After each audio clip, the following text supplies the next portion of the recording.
Was اور نصیحتیں، لفظ لفظ حکمتیں، ابر علم و آگہی سے برستی بارشیں، شرع کے امور سے، دین کے شعور سے، قلب و ذہن جگمگاتے ہیں سچ کے نور سے۔ خطبہ جمعۃ المبارک۔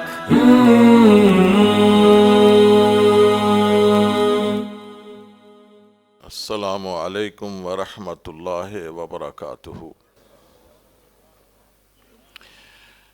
ان الحمد للہ نحمده ونستعینه ونستغفره ونعوذ باللہ من شرور انفسنا ومن سیئات اعمالنا، من يهده الله فلا مضل له ومن يضلله فلا هادي له، وأشهد أن لا إله إلا الله وأشهد أن محمدا عبده ورسوله،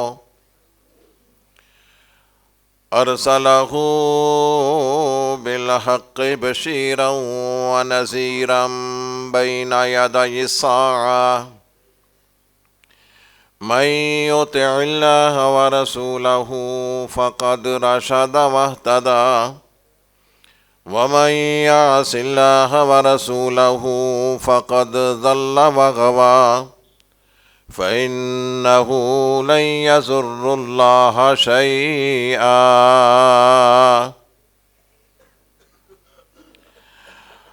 أما بعد فإن خير الحديث كتاب الله، وخير الهدي هدي محمد صلى الله عليه وسلم، وشر الأمور محدثاتها وكل محدثة بدعة وكل بدعة ضلالة وكل ضلالة في النار۔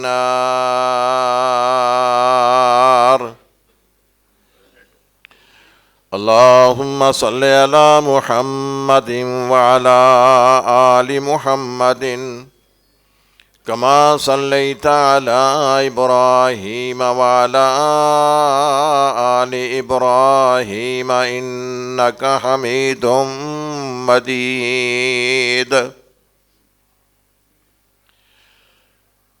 اللهم بارك على محمد وعلى آل محمد كما باركت على إبراهيم وعلى آل إبراهيم إنك حميد مجيد۔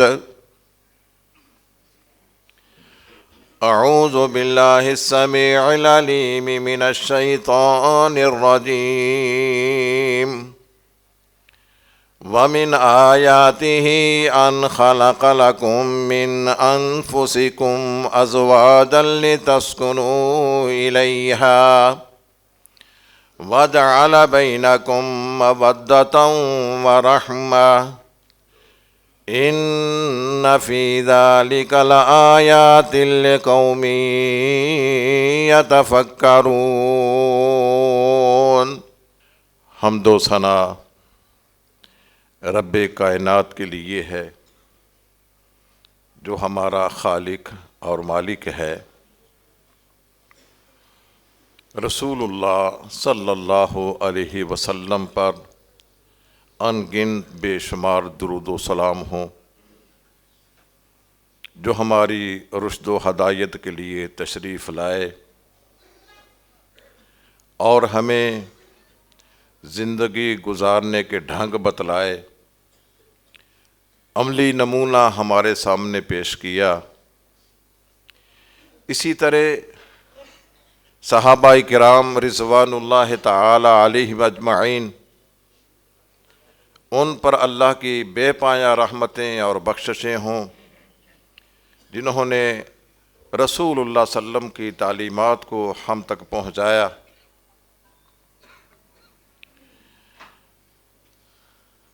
اللہ تبارک و تعالی نے اپنے بندوں کا ایک وصف بیان کیا ہے، وہ یہ ہے بشر عباد، اے میرے حبیب آپ میرے بندوں کو خوشخبری سنا دیں، بشارت سنا دیں۔ الذین یستمعون القول، جو بات کو بڑی توجہ کے ساتھ، بڑے انہماک کے ساتھ، ہمہ تن گوش ہو کر سنتے ہیں، فیتبعون احسنہ، پھر جو اچھی بات ہوتی ہے، جو ان کے دل کو لگ جاتی ہے، اسے اپنی زندگی کا حصہ بنا لیتے ہیں، اس کی پیروی کرتے ہیں، اس کے پیچھے چلتے ہیں۔ جس انسان کے اندر یہ دو خصلتیں آ جائیں کہ وہ بات کرنے والے کی بات کو غور سے سنے، اگر وہ اچھی بات کرتا ہے تو اس کو وہ اپنی زندگی کا حصہ بنا لے، اس کے بارے میں اللہ تعالیٰ نے یہ فیصلہ کیا ہے، اولئک الذین ھداھم اللہ واولئک ھم اولو الالباب، یہ وہ لوگ ہیں جو اللہ کے ہاں ہدایت یافتہ ہیں، اور یہی وہ لوگ ہیں جو اللہ کے ہاں زیرک، دانا اور عقلمند ہیں اور صاحب بصیرت ہیں۔ تو میں اپنی گفتگو شروع کرنے سے پہلے میں یہ امید رکھتا ہوں کہ آپ حضرات، میں نے جو آپ کے سامنے بندوں کے دو وصف بیان کیے ہیں، ان کے مطابق میری گفتگو کو غور سے سنیں گے، اور میری گفتگو میں جو اچھی باتیں ہوں گی کتاب و سنت کے مطابق ہوں گی، اس پر عمل کرنے کی کوشش بھی کریں گے۔ ایسا نہیں ہونا چاہیے کہ میری بات آپ کے کانوں سے ٹکرائے اور وہ فضا میں تحلیل ہو جائے۔ میرا موضوع آپ نے سن لیا ہے کہ ہم اپنے گھروں کو جنت کیسے بنائیں۔ یہ موضوع بڑا ہی حساس ہے اور ہمارے گھر گھر کی ضرورت ہے، بڑا ہی اہم ہے۔ ہم اپنے گھروں میں دیکھتے ہیں کہ ہماری زندگی کس قدر تلخ ہو چکی ہے، ہمیں سکون، اطمینان میسر نہیں ہے۔ میرے بھائی اس طرح کے بھی ہوں گے، وہ رات کو سکون کی گولیاں کھا کر وہ نیند کرتے ہوں گے۔ آخر اس کا مداوع کیا ہے، اس کا علاج کیا ہے؟ یہ میں نے جو آیت کریمہ پڑھی ہے، اس میں اللہ تعالیٰ نے فرمایا وَمِنْ آیَاتِهِ، اللہ کی بڑی بڑی نشانیوں میں سے یہ ایک نشانی ہے، کیا؟ ان جعل لکم من انفسکم ازواجا، کہ اللہ تعالیٰ نے تمہاری ہی جنس سے تمہارا جوڑا بنایا ہے۔ کس لیے بنایا؟ لِتَسْكُنُوا إِلَيْهَا، تاکہ تمہیں گھر کی زندگی میں سکون مل جائے، اطمینان مل جائے، یہ تمہیں سکون کی گولیاں کھانے کی ضرورت نہ رہے، سکھ اور چین کا سانس لو تم اپنے گھر میں۔ وَجَعَلَ بَيْنَكُمْ مَوَدَّةً وَرَحْمَةً، اور تمہارے درمیان مودت، الفت، یگانگت، محبت یہ پیدا کر دی، ورحمہ، اور شفقت، رحمت یہ تمہارے درمیان پیدا کر دی۔ اللہ تو ہمیں یہ کہہ رہا ہے کہ ہماری گھر کی زندگی جو ہے، گھر کی چار دیواری جو ہے، وہ ایک جنت کی نظیر ہو، جنت کا نمونہ بن جائے۔ جنت کیا ہوتی ہے؟ جنت اس گھنے باغ کو کہتے ہیں جس کا سبزہ اور جس کے گھنے سائے نیچے والی زمین کو ڈھانپ لیں۔ اللہ تعالیٰ نے قرآن مجید میں جنت کا جو نقشہ کھینچا ہے، ہم اس کا تصور نہیں کر سکتے ہیں۔ اللہ رب العزت نے ہمیں یہ فرمایا ہے، فَلَا تَعْلَمُ نَفْسٌ مَّا أُخْفِيَ لَهُم مِّن قُرَّةِ أَعْيُنٍ۔ کوئی جان، کوئی متنفس وہ یہ نہیں جانتا ہے کہ ہم نے جنت کے اندر ان کی آنکھوں کی ٹھنڈک کا کس طرح کا سامان مہیا کر رکھا ہے۔ اور فَلَا تَعْلَمُ نَفْسٌ مَّا أُخْفِيَ لَهُم مِّن قُرَّةِ أَعْيُنٍ۔ رسول اللہ صلی اللہ علیہ وسلم فرماتے ہیں، جو اللہ کی جنت ہے، اس کی جو بہاریں ہیں، اس کی جو نعمتیں ہیں، اس کا جو سکون اور آرام ہے، اس کو ابھی تک کسی آنکھ نے نہیں دیکھا ہے، ابھی تک کسی کان نے نہیں سنا ہے، ابھی تک کسی دل پر اس کا کھٹکا نہیں آیا ہے۔ یہ اللہ تعالیٰ نے اس کے جو اوصاف جنت کے جو ہمارے سامنے بیان کیے ہیں، ان میں سے یہ ہے لا يسمعون فيها لغوا ولا تأثیما، کہ وہاں یہ دنیا میں جو بک بک ہوتی ہے وہاں یہ نہیں سنیں گے، لغون ولا تأثیما، اور وہاں گناہ کی باتیں بھی نہیں سنیں گے۔ لا يسمعون فيها لغوا ولا كذابا، وہاں لغویات نہیں سنیں گے، اور نہ ہی وہاں ایک دوسرے کو جھٹلانے کا سما ہوگا۔ لا يمسهم فيها نصب، وہاں تھکاوٹ نہیں ہوگی۔ یہ سدا بہار اللہ کی نعمتیں، صحت، تندرستی، یہ سدا بہار ہوگی۔ تو کم از کم یہ جو گھر کی چار دیواری ہے، اس کے اندر ہم وہ سکون، وہ اطمینان، وہ جنت کے اوصاف وہ کس طرح پیدا کر سکتے ہیں؟ آخر اللہ تبارک و تعالی نے جو فرمایا ہے کہ وہ تمہارا جوڑا جو ہے یہ تمہارے سکون کے لیے پیدا کیا ہے۔ وہ گھر کی بیوی اس لیے تو نہیں ہے کہ وہ تمہارے کپڑوں کو دھو کر استری کر کے تمہارے آگے رکھ دے، روٹی کھانے پکا کر تمہیں دے دے، اور گھر کی صفائی کرے، تمہارے بچوں کو سنبھالے، اور جو آپ کی فطرتی ضرورت ہے اس کو پورا کرتی رہے۔ یہ کام تو حیوانات بھی کرتے ہیں۔ آخر اللہ تبارک و تعالی نے اس گھر کو جو فرمایا ہے کہ یہ اطمینان اور سکون کی جگہ ہے، اس کے لیے ہم نے کیا کچھ کرنا ہے؟ ہمارے اس موضوع کے دو عنوان ہیں۔ ایک یہ ہے کہ ہم نے اپنے گھر کو کس طرح چلانا ہے، ہمارے اندر وہ کیا کیا اوصاف ہونے چاہیے جس سے ہمارا گھر ایک جنت کی نظیر بن جائے۔ اور دوسرا یہ ہے کہ ہم گھر میں رہتے ہوئے وہ کیا کام کریں، وہ کیا اعمال سر انجام دیں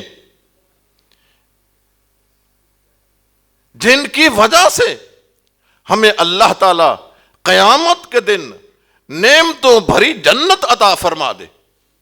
یہ دو عنوان ہیں۔ یہ دیکھیے، عورت جو ہوتی ہے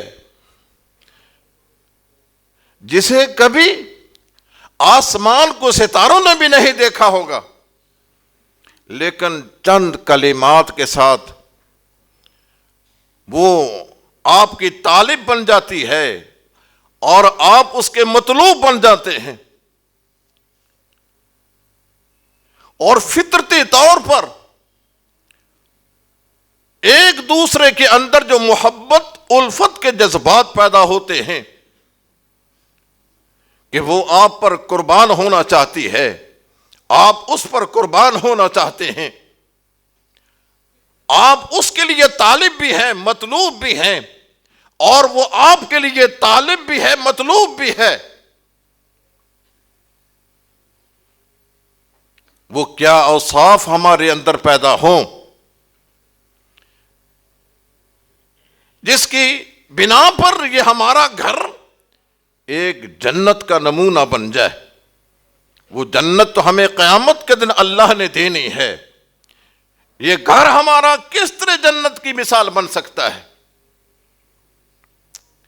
آپ نے کبھی نکاح کی مجلس اٹینڈ کی ہوگی، نکاح کی مجلس میں آپ کبھی بیٹھے ہوں گے۔ جو نکاح خواہ ہوتا ہے وہ خطبہ نکاح میں 3 آیات کی تلاوت کرتا ہے۔ بہت کم ایسا ہوتا ہے کہ وہ خطبہ دینے والا وہ آپ کو بتلائے بھائی آپ کی زندگی کا ایک نیا موڑ شروع ہونے والا ہے، آپ ایک نئی زندگی کا آغاز کر رہے ہیں۔ آخر رسول اللہ صلی اللہ علیہ وسلم نے خطبہ نکاح میں جو ان 3 آیات کہا، ہمیں کہاں ہے، تعلیم دی ہے، اس نکاح کے ساتھ ان آیات کا کیا لنک اور کیا تعلق ہے؟ خطبہ حضرات کو یہ چاہیے وہ ان آیات کی وضاحت مختصر سی کر دیں۔ پہلی آیت جو ہے اس میں یہ ہے، یا ایھا الذین آمنوا اتقوا اللہ حق تقاتہ ولا تموتن الا وانتم مسلمون۔ اے ایمان والو، اللہ سے ڈرتے رہنا ہے جس طرح ڈرنے کا حق ہے، اور تمہیں موت آئے تو اسلام کی حالت میں موت آئے۔ اب تمہاری زندگی کا ایک نیا موڑ شروع ہونے والا ہے، ایک نئی زندگی کا آپ آغاز کر رہے ہیں۔ پہلے آپ اکیلے تھے، اب اللہ نے آپ کا ایک جوڑا بنا دیا ہے۔ اب آپ نے اس گھر میں رہتے ہوئے جو کام کرنا ہے وہ ہر وقت اللہ سے ڈرتے رہنا ہے۔ آپ کو اللہ نے حاکم بنایا ہے، قوام بنایا ہے، تو آپ نے اللہ سے ڈرتے ہوئے اس ذمہ داری کو ادا کرنا ہے۔ وہ بیوی جسے اللہ نے یہ کہا ہے ہن لباس لکم وانتم لباس لہن، وہ تمہارے لیے تمہارا لباس اور تم ان کے لیے لباس، وہ تمہاری رازدان تم ان کے رازدان۔ فرمایا کہ تم نے اللہ سے ڈرتے رہنا ہے۔ جب اللہ سے ڈرتے رہو گے نا، پھر شیطان کو تمہارے درمیان اختلاف ڈالنے کا موقع نہیں ملے گا۔ یقین کیجئے، جیسا کہ رسول اللہ صلی اللہ علیہ وسلم نے فرمایا ہے، شیطان اگر کسی کو شراب پینے پر لگاتا ہے، شیطان کسی کو سود خواری پر لگاتا ہے، شیطان اگر کسی کو بے نماز بنا دیتا ہے، یہ تو کام اس نے کرنے ہی ہیں، اور جتنی خوشی اس کو اس کام سے ہوتی ہے کہ بیوی اور خامد کے درمیان اختلاف ڈال دیا جائے، اس سے زیادہ خوشی کسی اور کام سے ہوتی ہی نہیں۔ رسول اللہ صلی اللہ علیہ وسلم فرماتے ہیں کہ شیطان عصر کے بعد اپنا عرش پانی پر لگا لیتا ہے اور اپنے کارندوں سے رپورٹ مانگتا ہے کہ بتاؤ بھی آج تم نے کیا کیا ہے، تمہاری کیا کارگزاری ہے۔ ایک کہتا ہے کہ میں نے اس کو والدین کا نافرمان بنا دیا، ٹھیک ہے۔ دوسرا کہتا ہے کہ میں نے اس کو شراب پینے پہ لگا دیا، ٹھیک ہے۔ تیسرا کہتا ہے کہ میں نے اس کو بے نماز بنا دیا۔ مختلف قسم کے جرائم جس پر لوگوں کو انہوں نے لگایا ہوگا ان کو وہ بیان کرتے ہیں۔ ایک پیچھے سے کھڑا انسان، وہ شیطان کا کارندہ، اس کا نمائندہ، اس کا ترجمان، وہ کہتا ہے جناب میں نے آج یہ کام کیا ہے، میں نے بیوی اور خاوند کے درمیان اختلاف ڈال دیا ہے۔ وہ آپس میں سر پٹول پہ لگے ہوئے ہیں، نہ وہ اس کو برداشت کرتی ہے نہ یہ اس کو برداشت کرتا ہے۔ وہ آواز دیتا ہے کہ میرے پاس آؤ، اس کو شاباش بھی دیتا ہے، اس کو اپنے گلے بھی لگاتا ہے اور اتنی خوشی کا اظہار کرتا ہے کہ اتنی خوشی اس کو کبھی نہیں ہوئی ہے۔ اس کا مطلب یہ ہے کہ شیطان کو جتنی خوشی بیوی اور خاوند کے درمیان اختلاف ڈالنے سے ہوتی ہے اتنی اور کسی جرم سے نہیں ہوتی ہے۔ تو اگر انسان کے دل میں اللہ کا ڈر ہوگا، اور اللہ کا ڈر جو ہے نا، جس طرح آپ گاڑی چلا رہے ہیں اور راستے میں آپ تیز رفتاری کے ساتھ جا رہے ہیں، آگے کو آدمی آ جاتا ہے تو حادثے سے بچنے کے لیے آپ بریک لگا لیتے ہیں۔ یہ تقوی، اللہ کا ڈر، یہ ایک بریک کا کام دے گا آپ کے لیے۔ آپ سنبھل کے چلیں گے، پھونک کے چلیں گے۔ یہ گھر آپ نے جنت کی نظیر بنانا ہے، تو جنت کی نظیر کے لیے ضروری ہے کہ آپ کے دل میں اللہ کا ڈر ہو، ہر وقت اللہ سے ڈرتے رہیں، کوئی زیادتی نہ ہو، کوئی ظلم نہ ہو، اور ایک دوسرے کے حق ادا کرتے رہیں، حق تلفی نہ ہو کسی کی۔ یہ پہلی بات ہے۔ اور دوسری آیت میں اللہ نے یہ بیان کیا ہے وَاتَّقُوا اللَّهَ الَّذِي تَسَاءَلُونَ بِهِ وَالْأَرْحَامَ۔ ہمارے گھروں میں اختلاف کیوں آتا ہے؟ وہ اس لیے آتا ہے کہ ہم ایک دوسرے کے رشتہ داروں کا، تعلق داروں کا احساس نہیں کرتے، ان کو وہ مقام نہیں دیتے ہیں، ان کو وہ احترام نہیں دیتے ہیں جس کے وہ حقدار ہوتے ہیں۔ انسان، اس کا ایک باپ وہ ہے جو اسے دنیا میں لانے کا ذریعہ بنا ہے، اور ایک وہ ماں ہے جس نے اس کو جنم دیا ہے۔ اس نکاح کے بعد اس کو ایک اور ماں مل جائے گی اور ایک اور باپ مل جائے گا۔ جو بیوی کا باپ ہے اس کو اسی نظر سے دیکھو جو نظر تمہاری اپنے باپ کے لیے ہے۔ جو بیوی کی ماں ہے اس کو وہ احترام دو جو تم اپنی ماں کو دیتے ہو۔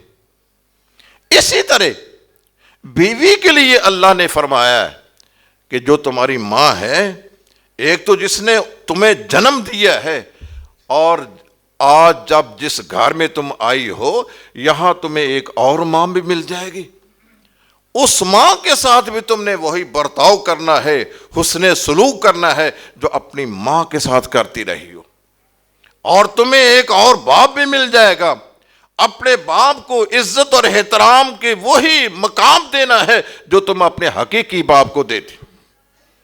اگر ہمارے یہ جذبات ہمارے اندر پیدا ہو جائیں، وَاتَّقُوا اللَّهَ الَّذِي تَسَاءَلُونَ بِهِ وَالْأَرْحَامَ میں اللہ نے یہی سبق دیا ہے۔ کبھی اس گھر میں دراڑیں نہیں پڑیں گی، کبھی اس گھر میں اختلاف نہیں آئے گا، کبھی سر پھٹول کا موقع نہیں آئے گا، کبھی گالی گلوچ کا موقع نہیں آئے گا، اگر ہم ایک دوسرے کو احترام دیتے ہیں۔ اور تیسری آیت اللہ رب العزت فرماتے ہیں یا ایھا الذین آمنوا اتقوا اللہ وقولوا قولا سدیدا۔ وہ قول سدید جو تمہارے دل میں ہے وہ تمہاری زبان پر آئے، اور جو تمہاری زبان پر آیا وہ تمہارے دل میں ہو۔ یہ منافقت، یہ دوگلا پن، یہ تمہارے اندر نہیں ہونا چاہیے۔ تم میاں بیوی ایک جسم میں، تم روح تمہاری ایک ہونی چاہیے۔ یہ ایک کالم میں دو جانیں ہیں، تمہارے جذبات ایک ہونے چاہیے۔ فرمایا قول سدید اگر انسان اختیار کر لے تو امید ہے کہ گھر کے اندر امن، سکون، چین اللہ پیدا کر دے گا۔ اگر اللہ تعالیٰ یہ نعمت دے کہ ہمارے گھر میں ہمارے ماں باپ بھی ہیں، یہ نہیں ہے کہ شادی ہونے کے بعد یہ رشتہ ختم ہو چکا ہے، وہ بھی ہمارے رشتہ دار، حقیقی دنیا میں آنے کا سبب۔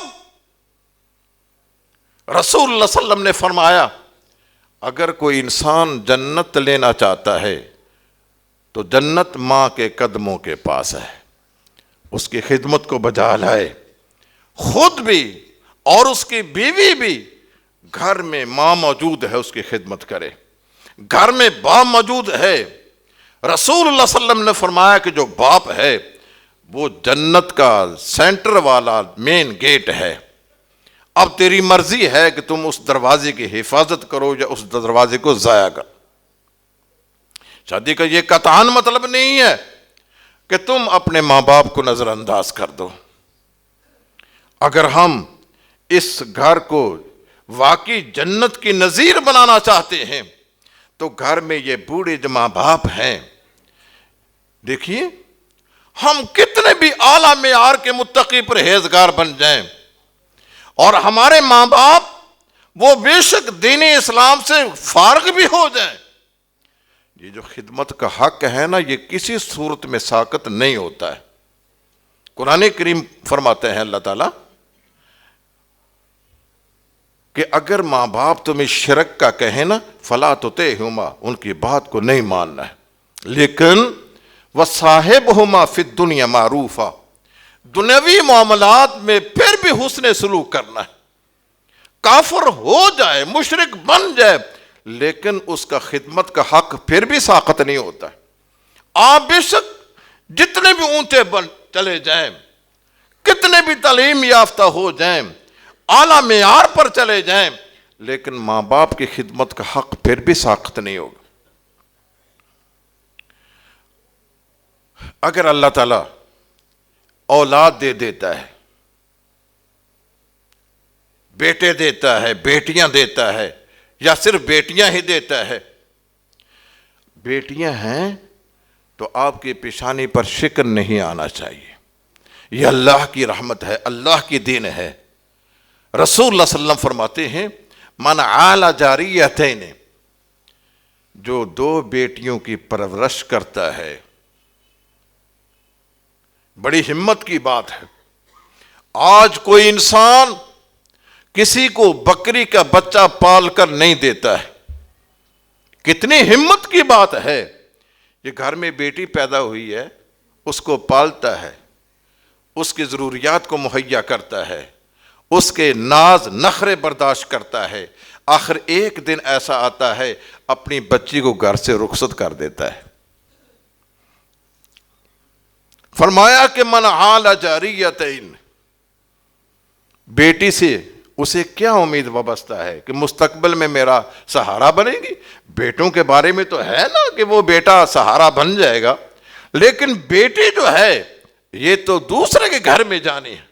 فرمایا کہ جو انسان اپنی بیٹیاں پالتا ہے، ان کی نگہداشت کرتا ہے اور ان کی ضروریات کا خیال رکھتا ہے، اللہ فرماتے واجبت لہ الجنہ، اللہ اس کے لیے جنت کو واجب کر دیتے ہیں۔ کتنی بڑی بیٹا ہے، اللہ کی بہت بڑی نعمت، لیکن اس نعمت کو آپ نے کس نظر سے دیکھا ہے؟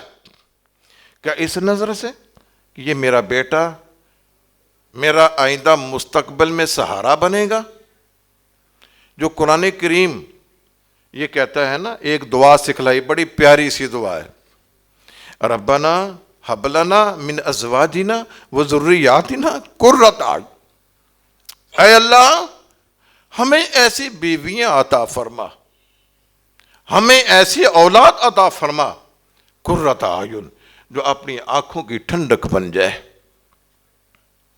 میرے بھائی، آپ پرہیزگار ہیں، تہجد گزار ہیں، آپ صف اول کے نمازی ہیں، آپ کا بیٹا وہ کہنے پہ نہیں چلتا ہے، آپ بھی اس کو نظر انداز کیے ہوئے ہیں۔ قیامت کے دن اگر اللہ نے آپ کو جنت دے دی تو آپ کا بیٹا جہنم کا ایندھن بن گیا، اگر آپ کو اللہ نے جنت دے دی، آپ کی بیوی جہنم کا ایندھن بن گئی، تو کیا آپ کی آنکھیں ٹھنڈی ہو جائیں گی؟ نہیں۔ اسی لیے تو اللہ نے کہا ہے، یا ایھا الذین آمنوا قوا انفسکم واہلیکم نارا، لوگو ایمان والوں، تم خود بھی اپنے آپ کو جہنم سے بچانے کی فکر کرو اور اپنے اہل و عیال کو بھی جہنم سے بچانے کی فکر کرو۔ آپ کو یہ فکر ہونی چاہیے۔ بیوی کا یہ کام ہے، جب خامد باہر جاتا ہے کمانے کے لیے، گزرے اوقات کے لیے، وہ اس کو یہ فکر نہیں ہونی چاہیے کہ میرا خامد میرے اخراجات برداشت کرتا ہے۔ اس کو یہ فکر ہونی چاہیے کہ میرا خامد باہر جا کر نماز بھی پڑھتا ہے یا نہیں پڑھتا ہے، باہر جا کر اس کی نظروں میں حیا رہتا ہے یا نہیں رہتا ہے، میرا خامد باہر جا کر کہیں اللہ کا نافرمان تو نہیں بن جاتا ہے۔ یہ ہے اصل ہمدردی۔ یہ کوئی ہمدردی نہیں ہے کہ آپ دنیا کی خاطر اس سے محبت کرتے ہیں۔ اصل ہمدردی یہ ہے کہ بیوی کو یہ فکر ہونی چاہیے کہ میرا خامد قیامت کے دن میری آنکھوں کی ٹھنڈک بن جائے، اور آپ کو خامد ہونے کی حیثیت سے یہ فکر ہونی چاہیے۔ یہ آپ کے گھر کی نوکرانی نہیں ہے کہ آپ کے کپڑے دھو کر استری کر کے وہ بہترین کھانا پکا کے آپ کو دے، گھر کی صفائی کرے، بلکہ آپ کو یہ فکر ہونی چاہیے کہ اس گھر میں رہتے ہوئے میری بیوی قیامت کے دن میرا جیون ساتھی بن جائے، اور قیامت کے دن میرے لیے آنکھوں کی ٹھنڈک بن جائے۔ اس لیے میرے بھائی، اگر اللہ اولاد کی نعمت دیتا ہے تو ان کی ایسی تربیت کرے جو آپ کے لیے صدقہ جاریہ بن جائے۔ جو رسول اللہ علیہ وسلم نے فرمایا ہے نا، یقین جانے میرے بھائیوں، ہماری یہ ذمہ داری نہیں ہے کہ ہم اپنے بیٹے کو اپنے جیتے جی اس کو اپنے پاؤں پہ کھڑا کر دیں، یہ قطعاً ہماری ذمہ داری نہیں ہے۔ جو اللہ تعالیٰ نے جس کو دنیا میں پیدا کیا ہے، اس کے مقدر میں جو رزق ہے اللہ اس کو دے دے گا۔ ہم اس فکر میں ہلکان ہو جاتے ہیں کہ میں اپنی زندگی میں اپنے بیٹے کو اپنے پاؤں پہ کھڑا ہوتا دیکھ لوں۔ یہ کوئی ذمہ داری نہیں ہے۔ اصل ذمہ داری یہ ہے کہ وہ میرا بیٹا میرے لیے صدقہ جاریہ کیسے بن سکتا ہے۔ رسول اللہ صلی اللہ علیہ وسلم نے فرمایا، جب انسان مر جاتا ہے نا، انقطع عملہ، اس کا اعمال کا رشتہ ختم ہو جاتا ہے، ٹوٹ جاتا ہے، الا من ثلاث، مگر 3 چیزیں ایسی ہیں جو باقی رہتی ہیں، مرنے کے بعد بھی سلسلہ جاری رہتا ہے۔ وہ کیا ہے 3 چیزیں؟ فرمایا کہ مرنے کے بعد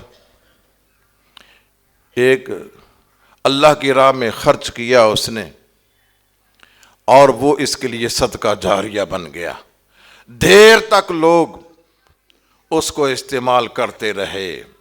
مسجد کے اندر اس نے مسجد کی تعمیر میں حصہ ملا دیا، لوگ مسجد میں نماز پڑھتے ہیں، مدرسہ اس کی مالی کو ذمہ داری اٹھا لی کہ میں اس کا بل ادا کروں گا، میں اس کے کھانے دانے میں اتنا کچھ دوں گا، ایسا صدقہ جو دیر تک وہ جاری رہے. یا آپ مر جائیں گے نا تو آپ کو وہ صدقہ جاریہ کا ثواب پہنچتا رہے گا. آپ نے کسی کو پڑھایا ہے، دین سکھایا ہے، نماز پہ لگایا ہے، جب تک وہ نماز پڑھتا رہے گا اس وقت تک آپ کے نامہ اعمال میں آپ کے مرنے کے بعد ثواب ملتا رہے گا. او علم ينتفع بہ. اور تیسری بات، آپ کا نیک بچہ جو آپ کے لیے ہاتھ اٹھا کر دعا کرے. میرے بھائیوں، اپنے بچوں کو اس قابل بنائیں. یقین کیجئے ہماری جو تعلیم جس پر ہم لاکھوں روپیہ خرچ کرتے ہیں، اپنے بیٹوں کے لیے بہترین اکیڈمی کا، بہترین کالج کا، بہترین یونیورسٹی کا انتخاب کرتے ہیں، اس سے انسان اپنے پیٹ کے دھندے کو تو چلا سکتا ہے، لیکن اگر ہم چاہیں کہ اس سے ہمارا بیٹا صحیح مسلمان بن جائے، اس سے مسلمان تو نہیں بنے گا. اگر آپ کا احساس اس کے دل میں پیدا ہوگا تو اس کو دین کی طرف لگانے سے پیدا ہوگا. آپ جائیں گے، وہ بیٹا آپ کی قبر پہ جا کر ہاتھ اٹھا کر دعا کرے گا. میں نے ایسے لوگ بھی دیکھے ہیں، یقین جانیے رونا آتا ہے.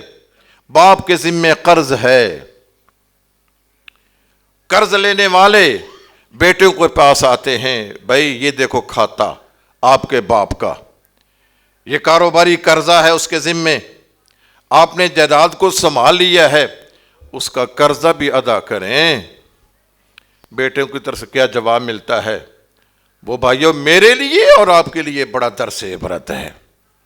اور یہ کوئی خیالی واقعہ نہیں ہے، جو میری آنکھوں کے سامنے یہ بات ہوئی ہے. بیٹے کہتے ہیں آؤ قبرستان میں تمہیں اپنے باپ کی قبر پہ لے جاتا ہوں، میرے باپ کی قبر کو اکھاڑو، باپ کو نکال لو، اس سے قرضہ وصول کر لو، کو ہم تو نہیں دیں گے. ربنا ہب لنا من ازواجنا وذریاتنا قرۃ اعین. ہمارے گھروں کی فضا کچھ اس طرح کی بن جائے کہ ہمارے گھروں میں شیطان کو داؤ لگانے کا موقع نہ ملے. دیکھیں رسول اللہ صلی اللہ علیہ وسلم فرماتے ہیں خیرکم خیرکم لأہلہ.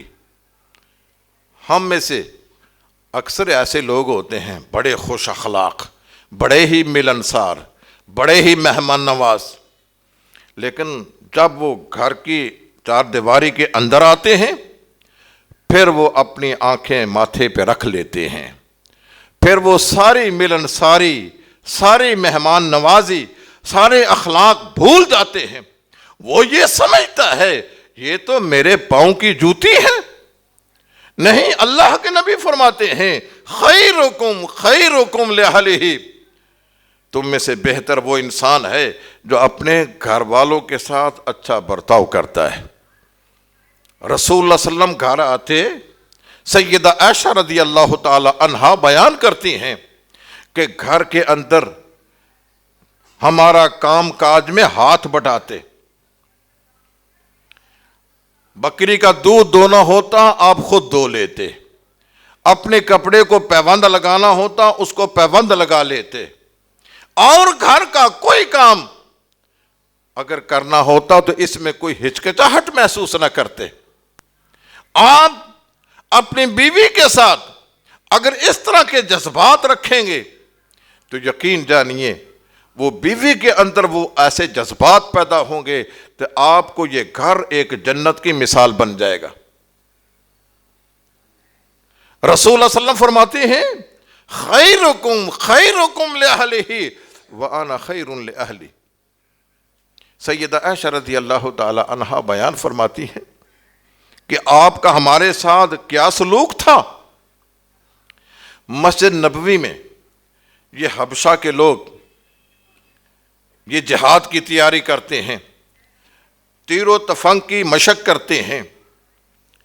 سیدہ عائشہ سے آپ نے پوچھا، عائشہ تم دیکھنا چاہتی ہو یہ جنگی مشقیں جو مسجد میں ہو رہی ہیں؟ فرماتی ہے کہ میں اس وقت میری بہت عمر کم تھی، میں آپ کے پیچھے کھڑی ہو گئی اور آپ کے گردن اور کندھے کے درمیان اپنی ٹھوڑی کو رکھ لیا، تو میں تھک کر واپس آ جاتی، لیکن اللہ کے رسول یہ مجھے پوچھتے رہتے، ایسا دیکھ لیا ہے، تھک تو نہیں گئی ہو؟ میں خود تھک ہار کر واپس آ جاتی، لیکن اللہ کے رسول نے مجھے کبھی نہیں کہا ایسا میرا کندھا اب تھک گیا ہے، نہیں۔ یہ رسول اللہ صلی اللہ علیہ وسلم اپنے گھر والوں کے ساتھ یہ برتاؤ کرتے۔ ایک دفعہ جا رہے ہیں، ایک جہادی سفر ہے، صحابہ کرام بھی ساتھ ہیں، تو رسول اللہ صلی اللہ علیہ وسلم نے فرمایا ایسا صحابہ کو آگے بھیج دیا، جاؤ بھی تم آگے جاؤ، میں اس تعلق کو بیان کر رہا ہوں جو بیوی اور خاوند کے درمیان ہوتا ہے۔ ایسا یہ میدانی علاقہ ہے، ہم دوڑ لگائیں؟ حضرت عائشہ فرماتی ہیں کہ میرا وجود ہلکا پھلکا تھا اس وقت، میرے ساتھ رسول اللہ صلی اللہ علیہ وسلم نے، یہ تصور کریں نا آپ کہ وہ رحمت للعالمین، اتنی کندھوں پر ذمہ داریاں ہیں، وہ اپنی بیوی سے یہ کہتے خوش طبعی کے طور پر ایسا ہم دوڑ لگائیں؟ یا رسول اللہ کیوں نہیں؟ فرمایا کہ ہم نے اس میدان میں دوڑ لگائی، فسبقتہ، تو میں رسول اللہ صلی اللہ علیہ وسلم کے آگے چلی گئی۔ پھر کبھی ایک موقع آیا جب میرا وجود کچھ بھاری بھرکم ہو چکا تھا، پھر ہمیں موقع ملا، ایسا دوڑ لگائیں؟ صحابہ کرام کو بھیجا آگے جائیں آپ، پھر ہم نے دوڑ لگائی تو رسول اللہ صلی اللہ علیہ وسلم کا وجود تو اسی طرح کا سماٹ تھا، آپ کے جسم پر گوشت بھاری بھرکم اس طرح کا نہیں تھا۔ یہ اس وقت انسان کا جسم موٹاپے کا شکار ہوتا ہے جب وہ گھر میں فارغ بیٹھا رہتا ہے، کھا لیا پی لیا سو گیا، اور جس انسان نے اپنی ذمہ داریاں ادا کرنی ہیں اس پر کبھی موٹاپا نہیں آتا ہے۔ رسول اللہ صلی اللہ علیہ وسلم کا وہی پہلے والا جسم، سیدہ عائشہ فرماتی ہے کہ میں ذرا میرا وجود بھاری بھرکم ہو چکا تھا، ہم نے دوڑ لگائی، اللہ کے رسول مجھ سے آگے نکل گئے، فرمایا عائشہ تل کا بھی تل کا، یہ پہلی دوڑ کا میں نے بدلہ چکا دی ہے۔ یہ ہے رسول اللہ صلی اللہ علیہ وسلم کا اپنی بیویوں کے ساتھ تعلق۔ ایک دفعہ فرمانے لگے عائشہ مجھے پتہ چل جاتا ہے جب تو مجھ سے ناراض ہوتی ہے، ذرا ہم بھی جائزہ لیں نا، ہم بھی گھر والے ہیں، ہم بھی بیویوں والے ہیں، ہمارے بیویوں کے بارے میں کیا جذبات ہیں۔ فرمایا کہ ایسا جب تو مجھ سے خوش ہوتی ہے نا تو کہتی ہے رب محمدن، مجھے محمد کے رب کی قسم ہے، اور جب تم مجھ سے ناراض ہوتی ہے تم میرا نام چھوڑ کر یہ کہتے رب ابراہیم، مجھے رب ابراہیم کے رب کی قسم ہے۔ فرمایا یا رسول اللہ غصے کے وقت میرے دل کے اندر آپ کے وہی جذبات رہتے ہیں، محبت بھرے جذبات، میرے اندر وہ کمی نہیں آتی ہے، صرف غصے کے وقت میں آپ کا نام چھوڑ دیتی ہوں، بس اس کے علاوہ نہیں۔ یہ رسول اللہ صلی اللہ علیہ وسلم کی سیرت، گھر کے حالات ہیں، ہم بھی ذرا اپنے گھر کے حالات کو اس نہج پہ بنا لیں۔ اللہ کے رسول فرماتے ہیں انا خیر لأہلی، میں اپنے گھر والوں کے لیے خیر، بہتر، بلند پایا اخلاق کا مالک۔ لوگ کہتے ہیں یہ جو گھر میں یہ تو رن مرید ہے، نہیں میرے بھائیوں، یہ اگر ہم یہ چاہتے ہیں ہم اپنے گھر میں اس جنت کا نمونہ بنا لیں، معمولی معمولی چیزیں ہوتی ہیں، اگر گھر میں رہتے ہوئے ہم یہ اہتمام کر لیں کہ ہم نے نوافل پڑھنے ہیں، اگر بیوی نہیں اٹھی ہے تو ٹھنڈے پانی سے چھینٹے مارتا ہے۔ رسول صلی اللہ علیہ وسلم فرماتے ہیں اللہ اس جوڑے پر رحم فرمائے، یہ اللہ کے رسول کی دعا ہے کہ بیوی اگر صبح اٹھتی ہے خاوند بیدار نہیں ہوتا ہے تو وہ پانی کے چھینٹے اس کی آنکھوں پہ مارتی ہے، بھی اٹھو اللہ کی رحمت کو لوٹو۔ اگر خاوند اٹھتا ہے بیوی نہیں اٹھتی ہے تو وہ اس کے آنکھوں پر چھینٹے مارتا ہے۔ کیا ہم اپنے گھروں میں یہ فضا قائم کر سکتے ہیں؟ حضرت ابو ہریرہ رضی اللہ تعالی عنہ، ان کے گھر میں 3 افراد ہیں، ایک وہ، ایک ان کی بیوی اور ایک گھر کا کام کاج کرنے والا غلام نوکر۔ وہ فرماتے ہیں کہ ہم نے رات کو تقسیم کر رکھا تھا، 3 حصے بنا لیے تھے، باری باری پہلے حصے میں ایک نوافل پڑھتا، قرآن کی تلاوت کرتا، دوسرے حصے میں وہ سو جاتا، دوسرے کو جگا دیتا، بیوی کو اٹھا دیتا، وہ نوافل پڑھتی، تیسرے حصے میں وہ خاوند اٹھ کر نوافل پڑھتا اور باقی 2 سو جاتے۔ یہ ہمارا وتیرہ گھر میں رہتے ہوئے، ہمارے گھر میں اگر اس طرح کی باتیں قائم ہو جائیں تو یقین جانیے میرے بھائیوں، یہ آج جو ہمارا گھر ایک کڑواہٹ اور زہریلا بن چکا ہے، قطعاً نہیں ایسا ہوگا۔ رسول اللہ صلی اللہ علیہ وسلم فرماتے ہیں کہ عورت کے بارے میں، جب عورت 5 نمازیں پڑھتی ہیں، اذا صلت خمسہا وصامت شہرہا واحسنت فرجہا واطاعت بالہا، اگر گھر میں رہنے والی عورت وہ صرف یہ نہیں ہے، وہ صرف آپ نے اس سے اپنی فطری ضرورت کو پورا کرنا ہے، آپ کے بچوں کے کپڑوں کو اس نے دھونا ہے، آپ کے کپڑوں کو دھو کر استری کر کے رکھنا ہے، آپ کو پکوان قسم و قسم کی ڈشیں تیار کر کے دینی ہیں۔ فرمایا کہ اذا صلت خمسہا، وہ بیوی گھر میں 5 نمازیں پڑھنے کی پابندی کرتی ہے اور رمضان کے روزے رکھنے کی پابندی کرتی ہے، اپنی شرمگاہ کی حفاظت کرتی ہے اور اپنے خاوند کی فرما برداری کرتی ہے۔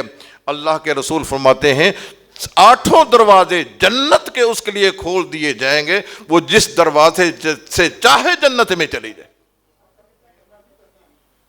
یہ ہے وہ گھر کو جنت بنانے کا معیار۔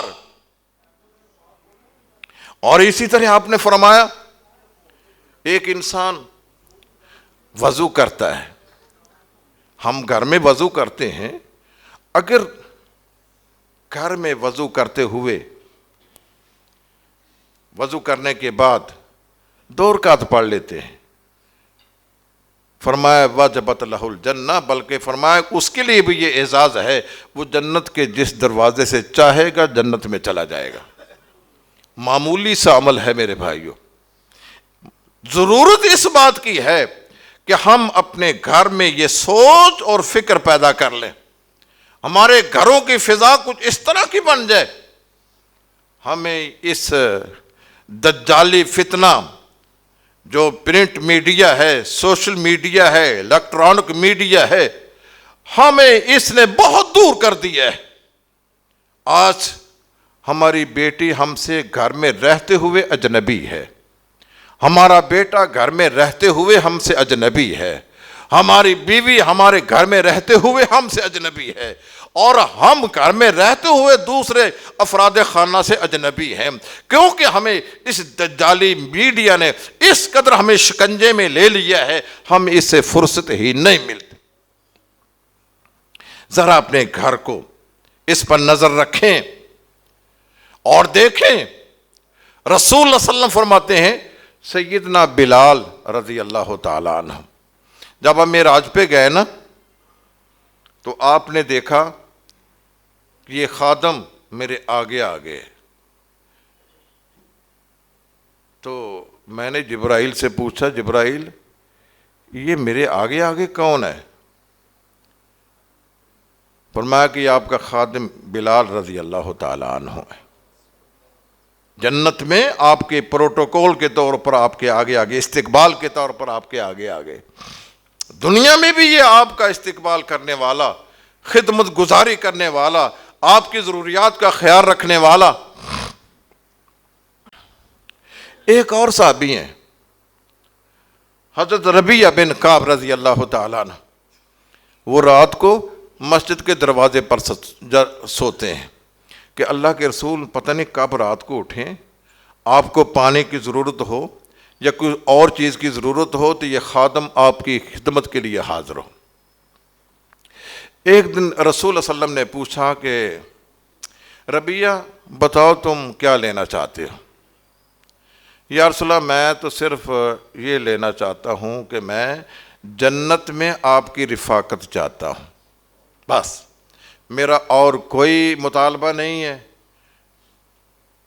اور میری کوئی چاہت نہیں ہے، میری کوئی ڈیمانڈ نہیں ہے۔ اسألک مرافقتک فی الجنہ، اے اللہ کے نبی میں یہ چاہتا ہوں کہ جب میں جنت میں جاؤں نا وہ آپ کی رفاقت میں جاؤں۔ تو رسول صلی اللہ علیہ وسلم نے یہ نہیں فرمایا کہ چلو میں تمہیں سرٹیفکیٹ کارڈ دیتا ہوں جنت میں میرے ساتھ جانے کا، فرمایا اعنی علی بکثرت السجود، بھائی تم نہ پھر کثرت سے نوافل پڑھا کرو، اگر تم میرے ساتھ جنت میں جانا چاہتے ہو نا پھر تم نے کثرت سے نفل پڑھنے۔ یہ گھر کی چار دیواری جنت کا گہوارہ کس طرح بن سکتا ہے، بجائے اسے کہ ہم دنیا جہان کی بے حیائی بے غیرتی کو اس ٹی وی کے ذریعے، اس چینل کے ذریعے، یوٹیوب کے ذریعے، فیس بک کے ذریعے گھر کے اندر لے آئیں۔ ہمارا حال یہ ہونا چاہیے گھر میں اللہ کے کتاب کی تلاوت ہو، رسول اللہ صلی اللہ علیہ وسلم پر درود پڑھا جائے اور اسی طرح نوافل پڑھے جائیں۔ حضرت بلال رضی اللہ تعالیٰ عنہ کو نبی کریم نے پوچھا، بلال میں جنت میں گیا ہوں اور تو میرے آگے آگے بتاؤ تو صحیح تمہارا کام کیا ہے، تمہارا عمل کیا ہے؟ اس نے پتہ کیا بتایا؟ یا رسول اللہ میں جب بھی وضو کرتا ہوں نا وضو کو 2 نفل پڑھ لیتا ہوں، بس۔ دیکھیں اللہ تعالیٰ نے کتنا اعزاز دیا بلال کو کہ رسول اللہ صلی اللہ علیہ وسلم جنت میں گئے ہیں، وہ جنت میں نبی کریم سے پہلے وہ جنت میں پہنچا ہوا ہے۔ تو بھائیو ہم ایک دوسرے کے جذبات کا احترام کریں، اپنے ماں باپ کی خدمت بجا لائیں، اپنی اولاد کی صحیح تربیت کریں، اور ہماری اولاد اس قابل بن جائے کہ ہمارے جانے کے بعد قبر پر کھڑے ہو کر ہاتھ اٹھا کر دعا کر دیں۔ کیا یہ بہتر ہے یا یہ کہ آپ اپنی زندگی میں اس کو اپنے پاؤں پہ کھڑا ہوتا دیکھ لیں؟ وہ جو کچھ اس کے مقدر میں لکھا ہوگا وہ اس کو مل جائے گا، اس کی آپ فکر نہ کریں۔ ابھی بچہ ماں کے پیٹ میں 120 دن کا ہوتا ہے، 4 ماہ کا ہوتا ہے، اللہ تعالیٰ فرشتوں کو بھیج کر اس کا رزق لکھ دیتا ہے۔ اس رزق کی فکر میں آپ اس کی عاقبت کو خراب نہ کریں۔ ہماری سوچ یہ ہونی چاہیے کہ میری بیوی کی آخرت بن جائے، میری بیٹی کی آخرت بن جائے، میرے بیٹے کی آخرت بن جائے، اور قیامت کے دن اسی طرح جس طرح ہم گھر میں رہتے ہیں محبت کے ساتھ، الفت کے ساتھ، چاہت کے ساتھ، یہی فضا ہماری جنت میں قائم رہے، ہمارا اسی طرح کا گھرانہ جنت الفردوس میں اللہ ہمیں پہنچا دے۔ یہ سوچ ہونی چاہیے۔ اگر ہماری یہ سوچ ہوگی نا پھر یقین جانیے آپ کا گھر ایک جنت کی نظیر بن جائے گا، ایک جنت کی مثال بن جائے گا۔ جب ان اصولوں کے مطابق آپ اپنے گھر کو چلائیں گے تو یہی گھر کی جو آپ کی 4 دیواری ہے، گھر کا جو ماحول ہے، قیامت کے دن اللہ تعالیٰ آپ کو جنت کے اندر بھی یہ ماحول پیدا کر دے گا۔ بس یہ بات اپنے ذہن میں رکھ لیجئے کہ آپ اپنے گھر کو اسلامی نمونہ، ایک آئیڈیل سیمپل بنا لیں۔ اس سے آپ کی دنیا بھی بن جائے گی اور اس کے آپ کی آخرت بھی بن جائے گی۔ آپ بیوی آپ کے لیے آنکھوں کی ٹھنڈک دنیا میں بھی ہوگی اور آخرت میں بھی ہوں گی۔ یہ بچے آپ کے لیے دنیا میں بھی آنکھوں کی ٹھنڈک ہوں گے اور قیامت کے دن بھی آنکھوں کی ٹھنڈک ہوں گے. یہ آپ کے لیے صدقہ جاریہ بن جائیں گے. اور صدقہ جاریہ جو ہوگا آپ دنیا سے چلے جائیں گے, یہ قیامت کے تک یہ آپ کا صدقہ جاریہ کام کرتا رہے گا. آپ کے نامہ اعمال کو بند نہیں کیا جائے گا, وہ کھلا رکھا جائے گا, اس کے اندر باقاعدہ اس کا اندراج ہوتا رہے گا. تو میرے بھائیوں, میں پھر وہ آیات آپ کو پڑھ کے سنا دوں. فرمایا کہ وَمِنْ آیَاتِهِ أَنْ خَلَقَ لَكُم مِّنْ أَنفُسِكُمْ أَزْوَاجًا. اللہ کی پہچان کی یہ علامت ہے کہ اللہ نے تمہاری ہی جنس سے تمہارا جوڑا بنا دیا ہے. وَجَعَلَ بَيْنَكُمْ مَوَدَّةً وَرَحْمَةً, اور تمہارے درمیان مودت, رحمت, شفقت, محبت, یگانگت یہ پیدا کر دی ہے. کیوں؟ لِتَسْكُنُوا إِلَيْهَا, تاکہ تمہیں سکون مل جائے, اطمینان مل جائے اور تمہارے دل کو چین آ جائے. إِنَّ فِي ذَلِكَ لَآيَاتٍ لِقَوْمٍ يَتَفَكَّرُونَ. اس میں اللہ تعالیٰ کی طرف سے غور و فکر کرنے والوں کے لیے بڑا سامان ہے. اللہ تعالیٰ سے دعا کیجیے کہ ہمیں اپنے گھروں کو جنت کے نظیر بنانے کی توفیق عطا فرمائے, اور قیامت کے دن بھی اللہ تعالیٰ ہمارے گھر کے سمیت تمام افراد کو جنت الفردوس میں پہنچا دے. وَأَقُولُ قَوْلِي هَذَا وَآخِرُ دَعْوَانَا الْحَمْدُ لِلَّهِ رَبِّ الْعَالَمِينَ. إِنَّ الْحَمْدَ لِلَّهِ نَحْمَدُهُ ونستعينه ونستغفره ونعوذ بالله من شرور أنفسنا ومن سيئات أعمالنا. من يهده الله فلا مضل له ومن يضلله فلا هادي له. وأشهد أن لا إله إلا الله وأشهد أن محمدا عبده ورسوله. اللهم صل على محمد وعلى آل محمد كما صليت على إبراهيم وعلى آل إبراهيم إنك حميد مجيد. اللهم بارك على محمد وعلى آل محمد كما باركت على إبراهيم وعلى آل إبراهيم إنك حميد مجيد. ایک عربی کی کتاب ہے الزوج ساحر والزوجۃ ساحرہ. یہ ساحر یا ساحرہ یہ جادوگر کے معنی میں نہیں ہے, یہ اس معنی میں ہے کہ خاوند کے اندر وہ اوصاف کون کون سے ہیں جس سے وہ بیوی کے دل میں اپنی جگہ بنا سکتا ہے, اور بیوی کے اندر وہ کون کون سے اوصاف ہیں وہ خاوند کے دل میں اپنی جگہ بنا سکتی ہے.